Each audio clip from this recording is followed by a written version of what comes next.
I've been covering a lot of Avatar content lately. I've really been delving deep into the world, the characters, the themes, the philosophies, and especially the political ecosystems of the world and the world building. I've been loving that stuff. I just went through my entire Avatar watch through. I'm halfway through a Korra rewatch as well to really get that content rolling out. Definitely subscribe. I've been really knocking out some bangers. And one thing I found interesting are the different moralities present in Avatar, especially when it comes to the villains in Korra, as well as the nations in Last Airbender. You really get to see a lot of different philosophies shine, especially when it comes to the Avatar. The most brilliant part of the Avatar cycle is he keeps showing up into different mentalities and different humanities where different people have different morals and different beliefs. It's up to the Avatar of that age to help things out. However, no matter what kind of help or benefit he does to save the world from the chaos it would fall into in that generation, the generation that comes directly after that somehow gets messed up for a totally different philosophical reason.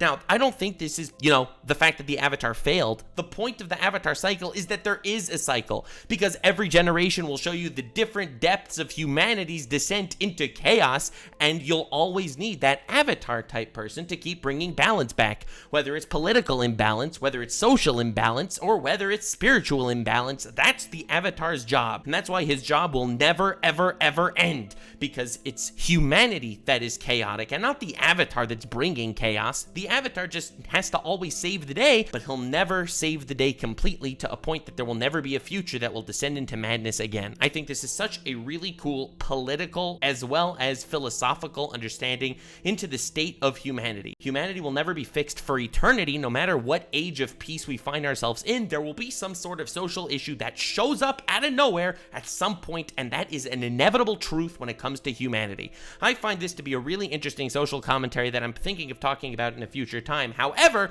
this video will be a little different. MatPat from Film Theory made a brand new Avatar theory, and in my humble opinion, he missed the boat entirely, and we end up having a lot of really interesting philosophical discussions about the Avatar through my reaction to his actual video. So I'm gonna play you the stream part where I reacted to Film Theory. It's chopped up a little bit to really get the point across that this is a really interesting discussion to have. The stance that MatPat had, that the Avatar needs to be eradicated because he is causing the chaos in the world, is completely wrong and kind of misses the point of the overarching Avatar story. So I'm gonna play you that bit of the stream thingo now, but I thought this was a really interesting discussion, and I wanted this video to be out nonetheless. Enjoy, gamers, and subscribe for more Avatar content. Leave likes and stuff if you want me to have more discussions through reactions and shiz. I don't know. Your command is my honor. Fear me if you dare. Promised you guys that I would watch this. Film Theory, my boy MatPat, this dude that I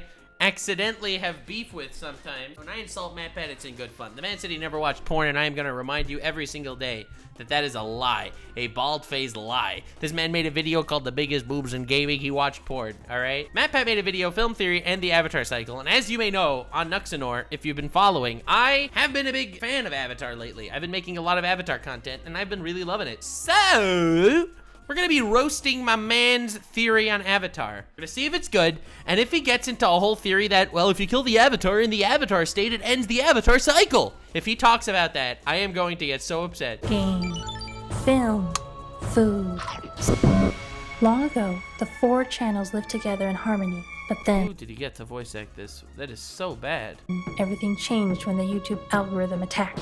Only MatPat, master of all 4 theories, Why is it so, why is the mic so bad? Like, why is this pickup, the sound pickup so bring bad? balance to the channels. But when YouTube needed him most, he vanished. No, he didn't. But I believe He makes videos every single week. that MatPat can save the world. They changed it for copyright. They changed the music. Oh, they changed the music because they didn't want to get whacked by copyright. Hello, Internet! Welcome to Film Theory, the show that's here to reveal your secret power, subscription bending. Try it out. Click the button below the video. I should definitely do that. I almost forgot. I should definitely do that. that call to action. Guys, subscribe to me. I should totally start doing that more. Transform it. Now, It's amazing he's been making content for this long. He still does that in every video. Mad respect to his grind. I don't often call a lot of things perfect. Almost anything can be improved upon in one way or another, but up there with... Did he show Marvel and Five Nights at Freddy's, two, like, excessively mediocre franchises, and talk about them as being perfect? All right, I'm gonna get in big trouble. Chrono Trigger, The Lord of the Rings, and the... Yeah, I do think Chrono Trigger's great, and I do think Lord of the Rings is really, really great. Sweet, delicious Good bird examples Diet there, Coke friend. is Avatar: The Last Another good example. I think Avatar: The Last Airbender is a solid 9.5 out of 10. Airbender. If ever there was a perfect animated series, it might just be Avatar. In case you need a bit of a refresher, in the world of Avatar, people live in one of 4 nations, each built around one of the 4 traditional elements. You have the water tribes at the North and South Poles, the vast Earth Kingdom that covers most of the world's landmass, the industrious and aggressive Fire Nation, and the elusive, flighty, air nomad monks. Some people are born with the ability to bend one of these 4 elements, but only one person can master all 4 of them. That one person is known as the Avatar and is tasked with keeping the world in balance. As the Oh my god, he's using this grainy PNG. I don't know. very first Avatar, Juan explains, "This is my mission, to use Rava's light spirit to guide the world toward peace." each Avatar is born into a cycle, water to earth to fire to air, so that when the previous Avatar dies, a new one is born in the next nation. And over the course of the various seasons, we watch as this exact cycle plays out. Avatar Kyoshi from the Earth Kingdom gives way to Roku from the Fire Nation, who then dies and opens the door to Aang from the Air Nomads, and finally Avatar Korra from the Water Tribe. It's a great setup that allows for stories and characters outside of the original series to be explored, expanding the world even further. I mean, that's... It's cool because you can explore other characters that are out of the main cast. What does that have to do with the actual cycle? You explore characters that are out of the main cast by introducing new characters. That has nothing to do with the Avatar cycle at all. That is a really bad argument. It's a really good cycle because it maintains a level of balance. If it would always be, let's say, a Fire Nation dude becoming the Avatar every single generation, well, then it doesn't stop the Fire Nation from being on top. You get one nationalist asshole in the Fire Nation, and all of a sudden the Fire Nation is on top. The reason why it's so good that there is this cycle that revives different people from the different nation, and that they reincarnate as a different person, is that it maintains this level of balance. Even if you have some crackhead Fire Nation, then it makes really good sense that the next one is an Air Nomad, because that will, you know, help balance the world. Series The Legend of Korra, and it appears to be Nickelodeon's strategy with the franchise moving forward. There have been multiple novels and comic books dedicated to other avatars and supporting characters. They've even established an because it's famous. entire production studio devoted to more Avatar content. Rumor has it that a bunch of this new stuff is going to focus on different avatars too. Sure, you'll have the OGs Aang and Korra, as well as the fan favorite Kyoshi, but also the next Avatar that we haven't even met yet. There's even a live action I'm really excited for that. That's gonna be dope. Netflix series on the way. I am not excited for that. That is probably not gonna be dope. Here's hoping it goes better than the last one. He was bending tiny stones at us from behind a tree.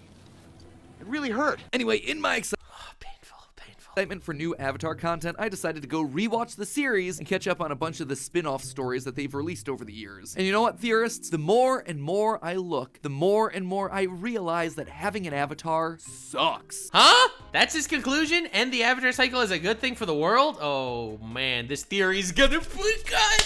Oh man, this is exciting. Is so much worse because of the Avatar cycle. It's when so you not. really break down what each Avatar does during their life and how it compares to what each Avatar is supposed to be doing, you'll realize that each and every one of them has largely failed. Enough so that you kind of gotta ask, is it even worth having an Avatar at all? Oh god, this is gonna be so good. Oh man. Well, let's see if he changes my perspective or if he is literally lying his butt off for the sake of content. Board your flying bison and pour out some cactus juice, loyal theorists. I'm about to bend your ear over this broken ancient tradition. Let's start by setting our ground rules, shall we? Remember, the whole thing about the Avatar is that their main goal is to keep the world in balance, both physically and spiritually. What exactly that means could be up for debate, but the way I see it, an Avatar's duties largely break down into 4 main tasks. 1, helping keep international peace between the 4 nations. 2, helping keep internal peace within each of those nations. 3, protecting innocent people and bringing justice to the unjust. And 4, bridging the gap between the human world and the spirit I mean, world. I guess. You just kind of made those up, but okay. So let's just start at the beginning of our list. One of the main parts of an Avatar's duty is to help keep international peace between the 4 nations. And admittedly, some of them are good at it. For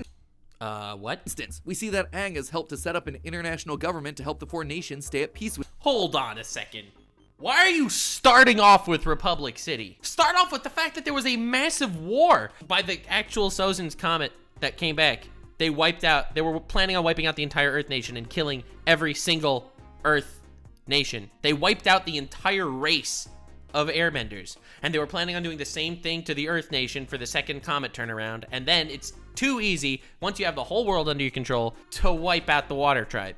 They were planning on killing everyone that didn't look like them. It was like an actual genocide that Aang stopped. With each other. But literally from the opening seconds of the show, we know that at least one avatar had a major oopsie in this field. The four nations lived together in harmony. Then, everything changed when the Fire Nation attacked. The whole premise of the entire franchise starts with a giant international war, and it all happened because of the failure of the avatars. No! What? Huh?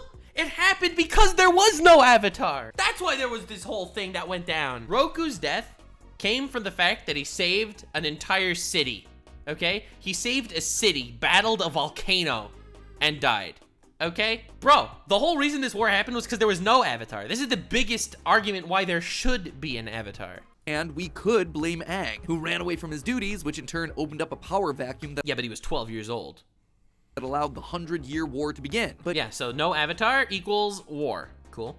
he was also literally 12 years old at the time, so it's kinda hard to fault him for that one. Instead, the true failure falls to Aang's predecessor, Avatar Roku. I mean, it sort of falls on his shoulders to an extent. He's not a god. Okay, but if you look at it this way, if Roku wouldn't have been there, then the Fire Nation would have declared war anyway. He was planning the war regardless. The whole reason why he didn't start the war earlier was because he knew Roku would stop him. Roku was childhood friends with Fire Lord Sozin, the Fire Lord who started the war. And what's worse, Roku knew that Sozin wanted to conquer these other nations. I've been thinking, we should share this prosperity with the rest of the world. In our hands is the most successful empire in history. It's time we expanded it. So what did Roku do to stop it? Yeah, he basically gave Sozin a slap on the wrist and a stern talking to. By his own admission, Roku's indecisiveness, and let's be honest, favoritism to his friend and home nation, was a huge weakness which ultimately led to I don't know if it was a home nation thing, but it was definitely a friend thing. What was he supposed to do, murder an innocent man? tons of unnecessary death. In my life, That said, yes, he made a mistake. You're right. Okay.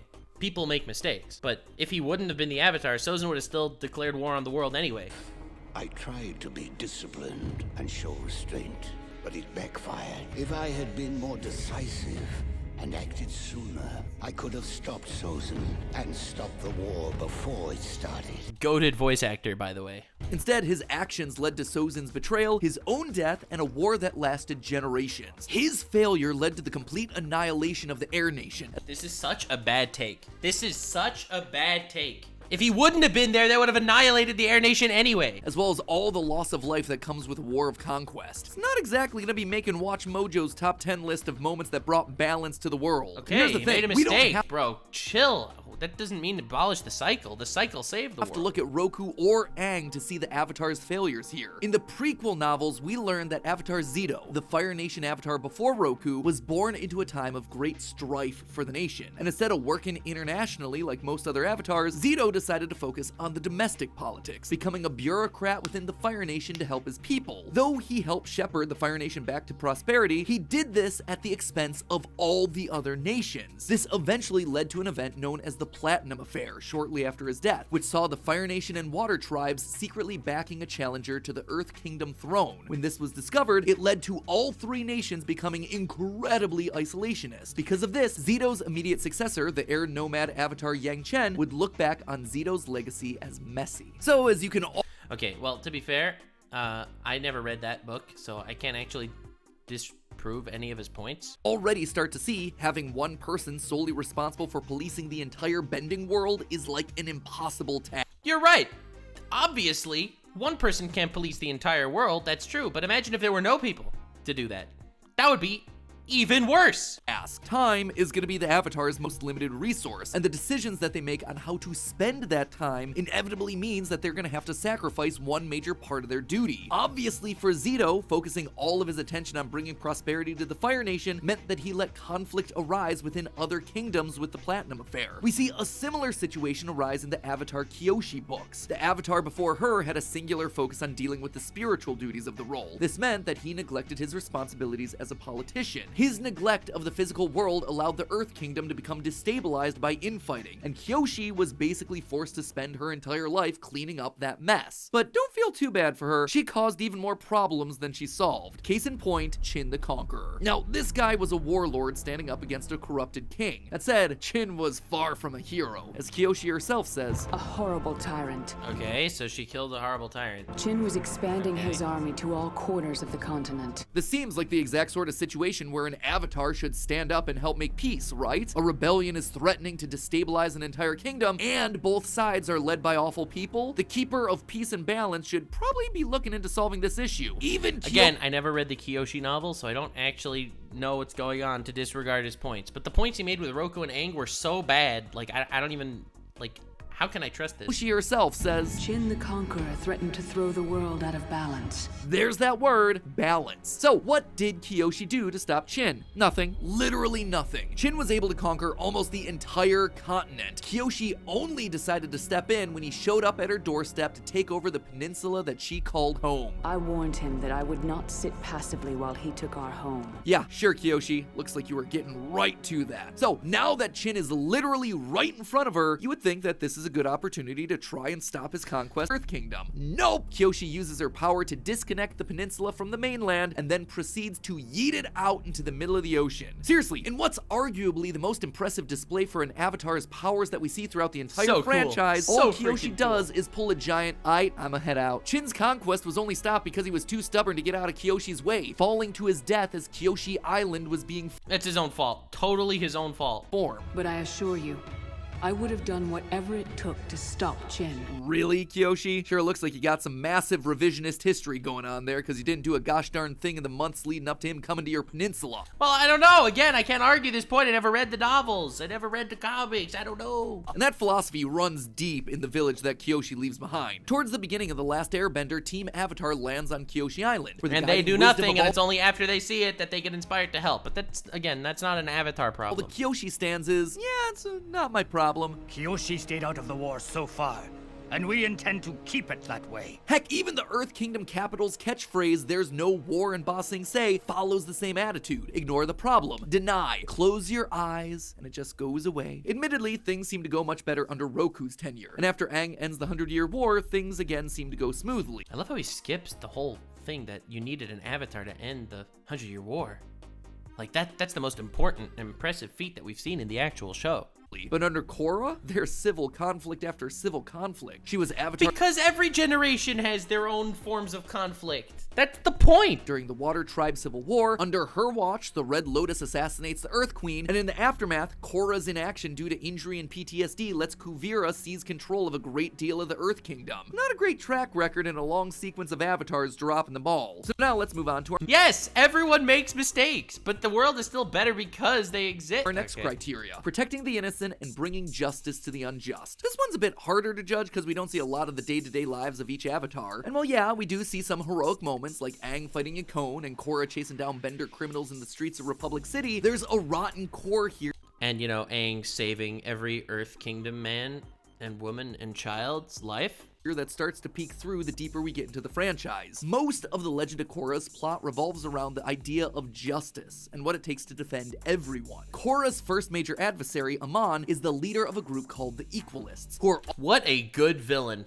All about leveling the playing field between benders and non-benders by taking away the ability to bend. Sound insane? It is, but the movement is shown to resonate with a lot of Republic City's citizens. What a good Life villain. in the world of Avatar can be incredibly hard for non-benders, even in the new supposedly harmonious society that Aang created. If you're a bender, you have easy access to jobs. Power plants use firebenders to operate, trains are powered by earthbenders, and policemen are almost exclusively metal benders. Benders also have a much easier time committing acts of violence, as we're frequently shown groups of violent benders like the Triple Threat Triad, the Red Lotus, heck, even the Republic City Police, who treat the use of force like it's second nature. Huh? They had to do that. What? Overlooked, they're ignored, they're frequently threatened. In one particular scene, Republic City's metal-bending police force herd a group of non-benders like cattle, using force to break up a non-violent protest. These people are targeted because the police force has turned off the power to their homes, and they're peacefully resisting being profiled as members of Amon's uprising just because they aren't benders. Villain. A woman in the crowd makes a desperate plea for Korra's help, saying, "Please help us. You're our avatar too." And Korra does help, kinda. Unfortunately for the common people, Korra considers the issue resolved after she outs Amon as a bender and a fraud, effectively derailing a movement that began and grew thanks to a genuine concern from a huge portion of Republic City's non-bending population. So that one doesn't look all that great for Korra. But when you think about it, this is Aang's city. He created the system that Korra inherited. In fact, this goes well beyond just Korra. I feel like this video does a really great job to highlight exactly why, even though there's an avatar, there will be struggles in every generation, and why no matter the state of peace the world is in, there will be all sorts of uprising. Korra and Aang. The imbalance between benders and non-benders is a failure of every avatar before them who popped up or exploited the same. That's not a failure of the avatars. That's a failure of nature. That's literally how the world is. System, which brings us back to Kyoshi, who honestly might have been the worst of the bunch. See, Kyoshi had herself a rough childhood. She was an orphan working as a servant until it was discovered that she was the Avatar. She later joined a criminal gang that was founded by her parents, and it's not like they suddenly stopped doing crimes after the Avatar joined. Nope, they decided to involve Kyoshi in the crimes. And that's not all. Kyoshi's youthful anger heavily informed her way of thinking. Even after learning that she was the Avatar, her thoughts were more centered on revenge than duty. The Rise of Kyoshi states that, quote, her hunger to learn all four elements had nothing to do with becoming a fully realized avatar. Fire, air, and water were simply more weapons she could bring to bear on a single target, end quote. And much later in her life, she was so unbothered by taking a life that she didn't see a difference between accidents and intentional killings. You didn't really kill Shin. Technically, he fell to his own doom because he was too stubborn to get out of the way. Personally, I don't really see the difference. Yeah, man. The dude was a tyrant! You do what you have to do to get rid of a tyrant! You're gonna, what? Oh, obviously, yeah. As for protecting the innocent, here again we have some problems. In Shadow of Kyoshi, Kyoshi threatens to crush a mother and her adult son to death with a boulder while trying to squeeze a false confession out of them for something they didn't do. But her single worst decision is revealed in the canonical Flash game Escape from the Spirit World. It's here that Kyoshi confesses to Aang her biggest failure. See, one of the Earth Kings during Kyoshi's life was incredibly unpopular. His leadership was seen as ineffective and corrupt, and it eventually led to a— I feel like this is the most racial profile-ish video I've ever seen. You just point out the different mistakes of different avatars and say it's better that the avatars didn't exist because of these mistakes they made. I don't even want to use an analogy to some sort of a race or something, because I feel like that this is obviously just, it's for the shits and giggles. It's nothing serious going on. But can you imagine using those words and that logic to explain why some sort of prejudice is justified? Has an uprising against him. During the riots, the king ordered Kyoshi to put the uprising down, and to her credit, she refused. Instead, she encouraged the king to listen to the grievances of the people and find compromise. Seems pretty good so far, right? But here's the thing. Kyoshi admits that she didn't like the people standing up against the kingdom. In fact, throughout the whole story, Kyoshi seems less concerned about the human rights abuses committed by the king, and more concerned that the peasants are destroying historical artifacts and upsetting the stability of the monarchy. So, I mean, that's just because morality changes over time, right? The concept of the monarchy 500 years ago was very different than the concept of the monarchy today. Government should not exist because of insert all government mistakes. Great example. Great example, Nathan. Thank you. It's like, yes, the avatars made mistakes, so better avatars don't exist. It's like saying, well, yeah, the government made a mistake, so yeah, the world would be better without governments. Thank you. Great example. And definitely a lot less judgy than what I was thinking, because the takes I was going to use as examples were going to get me canceled, so we're good we're avoiding that one. In exchange for the king listening to his people and ending the riots, Kyoshi agrees to train an elite group of earthbenders for him. They would be, quote, silent, precise, and feared by all. It was a force that would eventually be known as the Dai Li. Yep, you remember those creepy secret police from the animated series? The ones with the rock gloves whose loyalty could be bought and sold and who sided with Azula and— You're gonna blame Kyoshi because 300 years later, the Dai Li became a corrupt organization. Fire Nation during the invasion of Ba Sing Se, they were Kyoshi's idea. She even admits that she regrets not foreseeing the long-term consequences of giving future Earth Kingdom monarchs access to an elite secret police force. But here's the thing, that move didn't make sense even in her time period. This king, the one that was ready the concept of a secret police force is an unjust idea. I really don't like any of the arguments he's making. This might be one of the weakest MatPat videos I've seen in a long time. Crush his own people? He shouldn't have had access to that secret police force either. Imagine what he would have had him do to the peasants if they were around to begin with. Then again, when you're as powerful as Kyoshi and you treat your powers like a big ol' hammer, I guess everything looks like a nail. So again, for a lot of the avatars, protecting the innocent and bringing justice to the unjust is just a bust. So that's 3 for 3 where a ton of avatars failed. But bro, 3 for 3, really? The people that Korra saved don't count. The fact that Aang saved a genocide, you're gonna call it a failure because a generation later, in a city that he founded, there was injustice? This is like the biggest MatPat L I've seen in so long. Like, I can't even wrap my brains around it. Yeah, Aang failed. Guys, Aang failed. Yeah, we thought he succeeded, but turns out he failed. You know why? Because there was a racist guy in a city that he founded 100 years later. Yeah, he stopped 2 genocides from happening, but L. Aang, bro.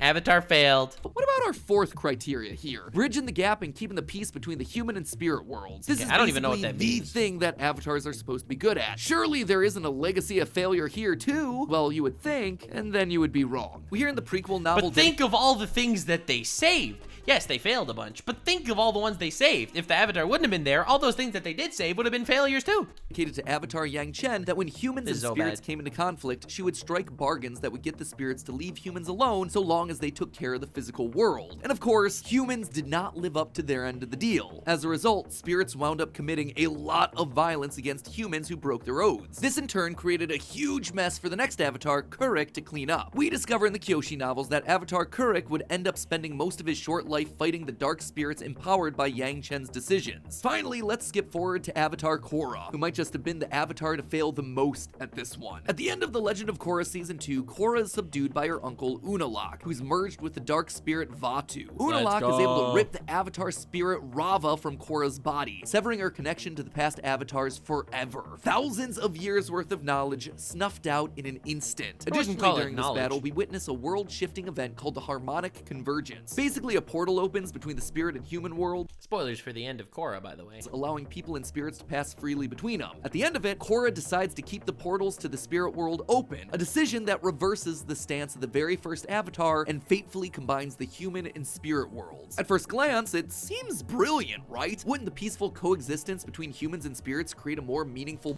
Except in the next generation, it'll be even tougher, guys. Bond between them? Well, not necessarily. The unforeseen consequence of these two vastly different worlds colliding is complicated and really doesn't scream balance. First, the overlapping geographies of the world create huge territory issues. Houses in Republic City are overrun by vines, and entire city blocks are destabilized. Doesn't matter if you're a bender or a non-bender. Finding your living room destroyed and your building about to collapse is definitely on the list of top 5 worst breakfast time surprises. And second, harmonic convergence gives Zahir, one of the most dangerous warriors in the world, the power of airbending, which he promptly uses to start assassinating world leaders and throw the world out of balance. What a good villain. I'm gonna chalk that one up as a big oopsie there, Korra. When you stop and look at the totality of what we know about the Avatars, one thing becomes clear time and time again. This is a vicious cycle. Every single one of these— A vicious cycle implies that it's the Avatar that causes all these problems.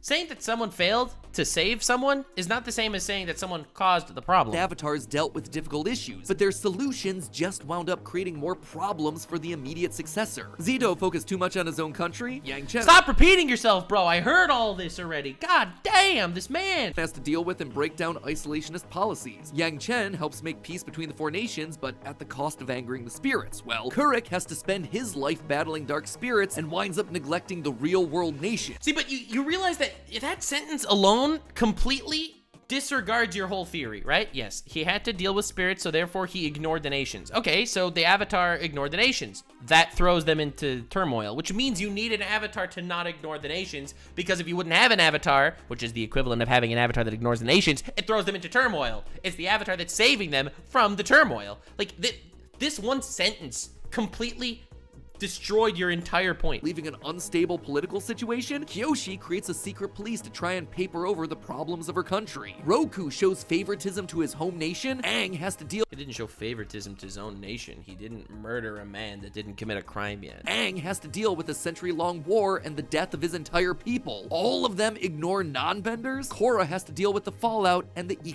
Oh my god, bro. The Avatar cycle is a cycle of violence. It is a broken system. You mean like history?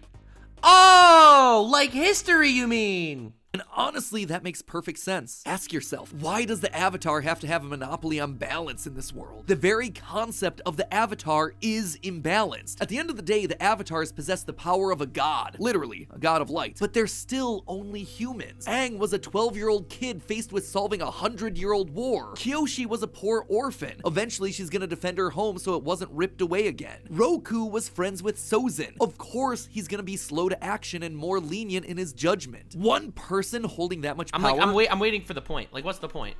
What is the point? What's your conclusion, sir? Yes, you're right. These people are humans, but it's better than nothing, so... That much influence? It's a recipe for disaster. I feel like I've heard this somewhere before. With great power comes great responsibility. In the end, the really... Except they're all literally good guys, though. Successful avatars, or maybe the least unsuccessful avatars, are the ones that don't do it alone. Aang saves the world from Fire Lord Ozai because he trusts his friends to help get the job done. Sokka, Toph, Suki, Zuko, and Katara are all off playing key parts in stopping the Fire Nation, while Aang has his rad Dragon Ball Z fight against Ozai. And those friends are just as essential after the war in helping him restore balance too. Yeah. His friends help make and keep the international peace. You're explaining the themes of the show. Yeah, very good. Yes, this is the show. Yes, thank you. That is the theme of the show. All in ways that Aang wouldn't be able to do on his own. It just goes to show that controlling all the elements in this world is meaningless if you don't... Not meaningless, they save, you know, millions of lives. Also control the element of friendship. Ah! But hey, if you want more Avatar The Last... What's the theory? There was no theory! Bender content right now, go check out our previous theory talking about the science of water bending. Yeah, I'm not gonna watch that. But what you see Katara and Aang doing in the series isn't that far out of the realm of possibility. Or, yes, it is. And a little different, I actually teamed up with Nickelodeon themselves and did a video breaking down whether or not a creature as big as Appa could actually fly. Of course, that's why you made the video right now, because you teamed up with Nickelodeon and you're cross-promoting. Very smart. Anyway, I've seen some bad videos of MatPat in the past, but I think this is a very bad video. Well, anyway, thank you all for watching. This was me reacting to MatPat, where I'm probably gonna get in trouble again, because every time I react to MatPat, some MatPat stands get upset at me. So for all the MatPat stands out there, I'm just gonna show you this video real quick. Yes, I'm just gonna show you this clip. All you MatPat fans that are getting me canceled, this is for you. Over here, we're doing the math now, and nothing, not even that lolly on the other page, is sexier than math.